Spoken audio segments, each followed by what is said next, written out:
Good morning, Bucknutters. Welcome to the Bucknuts Morning 5 here on Wednesday, April 26th, 2023. I am Dave Biddle flying solo on today's show. I was waiting to be joined by Matt Baxendell, but unfortunately, Bax is sick this morning. He just reached out to me a few minutes ago, so feel better, Bax. I'll try to hold the fort down for you till next Wednesday when you're going to join me on the show, hopefully. A lot to get into. We're going to start right at the top, my friends. Josh Simmons, one of the top players in the transfer portal, an offensive tackle from San Diego State with 3 years of eligibility remaining, will make an official visit to Ohio State this weekend beginning Friday, as our Bill Kurelic reported on Bucknuts yesterday. So excellent news. Doesn't mean for sure he's going to be a Buckeye, but he told the dean, Bill Kurelic, that Ohio State, he's got high interest in the Buckeyes. So fantastic news there. He said Justin Fry was one of the first coaches to reach out to him when he put his name in the portal, which was the day of the spring game. He right there, the first day you could put your name in the portal, he put it in there. Josh Simmons had a really good year at San Diego State last year.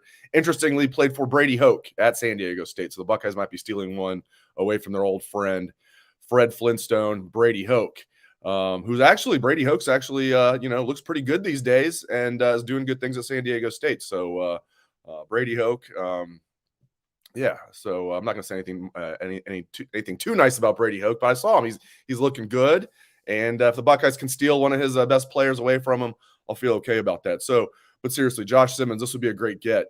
Would he come in and be like a stud? I'm not saying that. No, you're not going to go into the portal and find Paris Johnson Jr. That's not realistic. But can he come in and at least push guys for a starting job? Absolutely. And I think probably chances are good if he does transfer to Ohio State, he would be a starter, in my opinion. I think Ohio State feels good about the future of Zen Mahalski and Tegra Shabola. I don't know if they're convinced they can be, elite starters this year, national championship quality starters this year. Could they be average? Could they, somewhat get the job done? I think so. Whoever wins that job, I think could get the job done to an extent. But would that be the level Ohio State would need?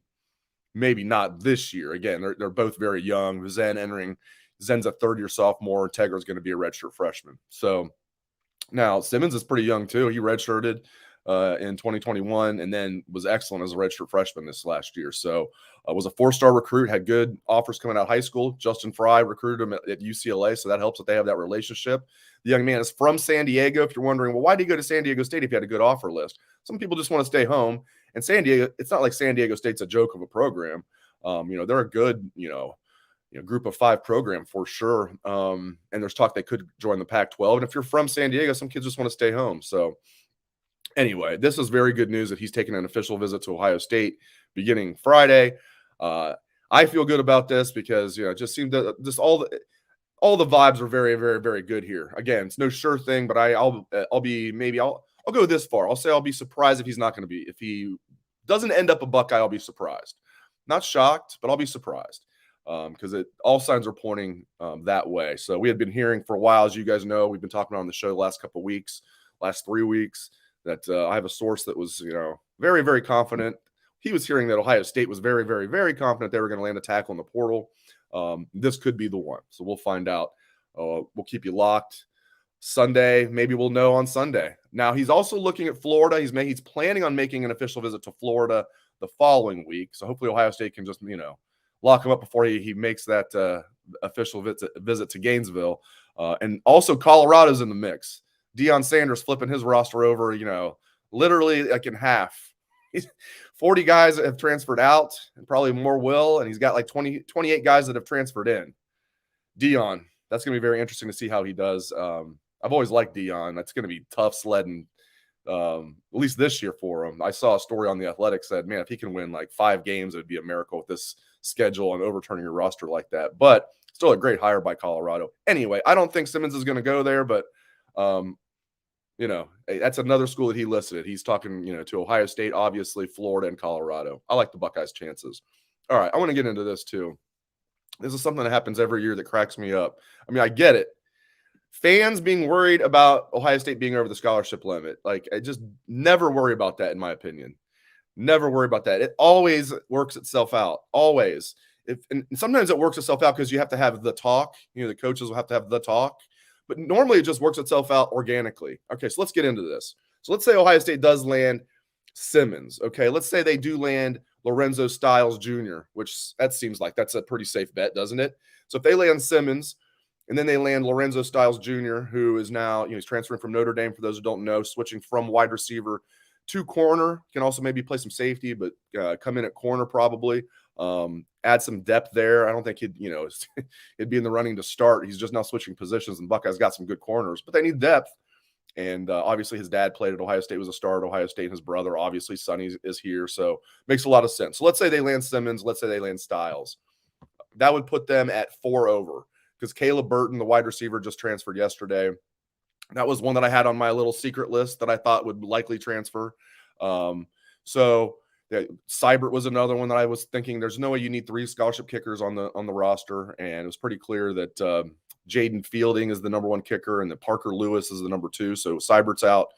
That makes a lot of sense. He can find, I'm sure there's a school out there that needs a starting kicker. He doesn't need to be 3rd string here. So that's going to put them at 4 over if they get the 2 guys I mentioned, Simmons and Styles, which seems likely at this point. So again, should we be worried if they're 4 over? Heck no. There's no way the coaches are worried about it. Because, I mean, I'm not going to name guys I'm not going to name my secret list, but I'll give you very good hints. There's 2 4th-year offensive linemen that are completely buried on the depth chart, entering their 4th years. 2 of them that have almost no chance at playing, were healthy, barely played in the spring game, and they're the last 2 in. Okay? Those 2, that would get you down to, then you're 2 over. Okay? I don't think you need to have 6 scholarship tight ends on the roster. Okay? I think maybe if you're the 5th tight end, it might not look good for if you're entering your 3rd year, and you've got, clearly you got Cade Stover as a starter, you got Joe Royer as the number 2, you got Jelani Thurman coming up. If you're entering your 3rd year and you're buried on the depth chart and you got 6 scholarship tight ends, that's another one that you could see leaving. So that would get you down to 1. And then you could have a medical situation. Hopefully everything's okay with Avery Henry, the offensive lineman.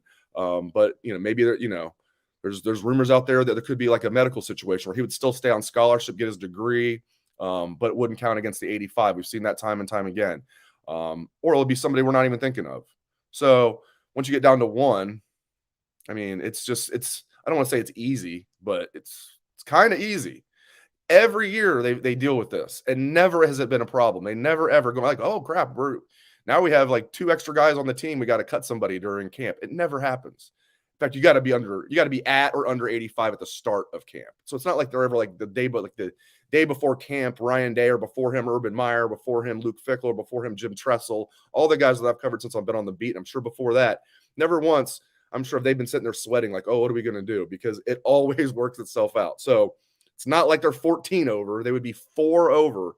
I think I just gave you very good hints of, guys that how they easily could get down to 1. And then from there, it'll just work itself out easily. So no, do not be worried about any of the and it's funny, every year it happens. You get on Bucknuts right now, I think we got like a 6-page thread on, now some people aren't worried about it, but some people are, and going back and forth. And, I chimed in there like, don't worry about it. It's definitely going to work itself out. So the biggest thing, though, the biggest news of the day is Simmons. If they can land Josh Simmons, I'm going to be very happy. At the very least, that'll just give them depth at tackle that they need. I like the situation at guard, obviously, with Donovan Jackson and Matt Jones. That's the strength. They need at least another tackle to add depth. I like that. Although, I mean, George Fitzpatrick, maybe we're sleeping on him a little bit. He ran with the 2s throughout spring at left tackle. So George Fitzpatrick's another guy that's adding depth there at tackle, but getting a guy that's proven like Simmons would be awesome. I like his size, 6'6", 305. It's been listed at, some people have been asking, wait a minute, he's 6'6", 280. It's like, no, that's what he was listed as in high school when he was being recruited. That's his recruiting profile, is 280 pounds. Simmons is every bit of 6'6", 280. Okay, so yeah, as Buckeye 80 says right here, he's 305 pounds. He's had a lot of snaps and played well. Yeah, he started every game last year for San Diego State, 13 games as a redshirt freshman, and played well. So I like it, man. I like it. All right, so let's get into this. So this is one thing I hadn't gotten Bax's thoughts on the S2 cognitive test. Bax fancies himself as a very smart individual, because he is smart. I was curious to get his take on it. A lot of people are kind of blowing it off, but it seems like NFL teams do not blow it off, which tells me a lot. NFL teams don't swear by it, but they think it's a good way to kind of maybe break ties between quarterbacks. It's not going to be the end all be all, but if you're kind of torn between two quarterbacks, one quarterback tests real well on that test. Again, this is not the Wonderlic. This is the relatively new S2 cognition test. It's all the rage all of a sudden. As Dan Rubin and I were talking about on Monday's show. But, I mean, there's evidence out there. Mahomes, Burrow, I keep talking about this. These guys, Josh Allen, the best quarterbacks in the NFL right now, all tested extremely well on this test. And there's guys that have been busts that have tested poorly. So now the stuff with Stroud, I think now we know that what really happened is, this hasn't been completely confirmed, but you can kind of connect the dots here. That sounds like he did take the test late at night and didn't want to take it, but because of a contract with the team, the guys that put on the S2 cognition test felt like he was forced to take it. They decided before he even took the test that they were going to have him retake it. They were going to re-administer the test, which is crazy that they even had to give it to him. I mean, what if he was sick? This thing that he had to take it because of a contract. What if he was sick and couldn't do it? He didn't have to do it. So they decided before he even took the test, these are not good conditions. We're going to make sure we re-administer the test. It wasn't look like they got the results, looked at him like, oh, this is a false negative. We need to have him retake the test. They already knew they were going to have him retake the test. So it sounds like he did bomb it on the first try. Again, not completely confirmed, but sounds like that was not a BS report. But the guy that put that out there then didn't say that, didn't give any context that it was, even the people that put on the test knew that these were not good conditions and he was going to retake it. Then he did retake it and he didn't do great on it, but he did well. There's talk that he scored like in the 80s. 90 is really good, and then off the charts is like anything like 96 or above. And it sounds like Bryce Young was one of those guys. Like Burrow was like a 98, something like that. There's talk that Bryce Young was right around there. So I don't know, man. I don't know if that makes up for being 5'10", though. It's not about like the running. It's not always with those quarterbacks. In fact, it's usually not when they take off and scrambles when they get hurt. It's pocket collapses, and they're so small, and then somebody falls on them. It could be their own offensive lineman.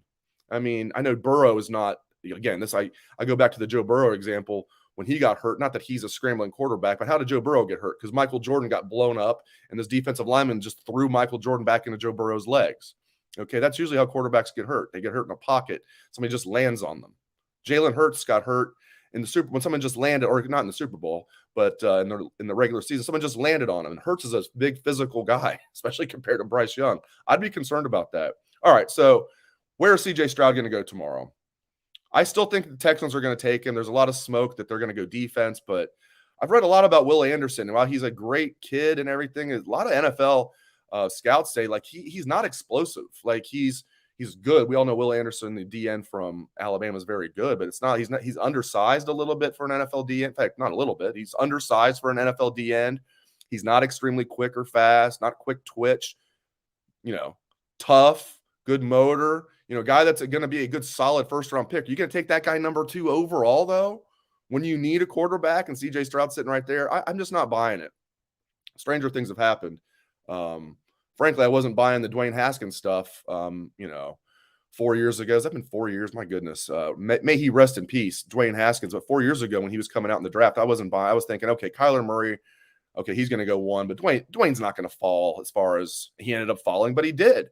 So maybe there is something to the C.J. Stroud is going to fall stuff. I'm not buying it, though. I think the Houston Texans are going to take him. And I wouldn't be surprised, my friends, if it's the Indianapolis Colts sitting there at 4, putting out smoke screens about, this and that about Stroud and this and that about Stroud, because I think the Indianapolis Colts would be over the moon if the C.J. Stroud fell in their laps at number 4. I won't be surprised if they trade up for him, because the Arizona Cardinals at 3 are stuck with Kyler Murray. With that, they gave him a lot of guaranteed money, and it'd just be cap torture to try and cut him now and start new. So they're stuck with him. So the Cardinals, I think, either would go defense, but probably more likely someone's going to trade up at 3. If for some reason Stroud does not go number 2, then I could see somebody trading up and taking him at 3. We'll see about the Anthony Richardson and Will Levis hype. I love this stuff. Part of me gets mad because I want to defend my guys like CJ, but I love the drama. We're going to find out tomorrow. We're going to file all the BS. We're going to know if it's BS, if it's real, and we're going to know quickly. We're not going to have to wait till the mid-first round. We're going to know quickly. If sounds like it's Bryce Young is going to go number 1. I mean, the odds are off the charts that he's going to go number 1. We'll see. Although there is somebody on Reddit saying that Will Levis is going to go number 1. So there you go. There's a random dude on Reddit that says he knows Will Levis's family. So there you go. Silly season indeed. I'm on record. I think CJ is going to go number 2 overall. So that'll be fun. I cannot wait for the draft tomorrow. And then can't wait to see what happens with Josh Simmons. Can't wait to see what happens. Again, his visit starts Friday.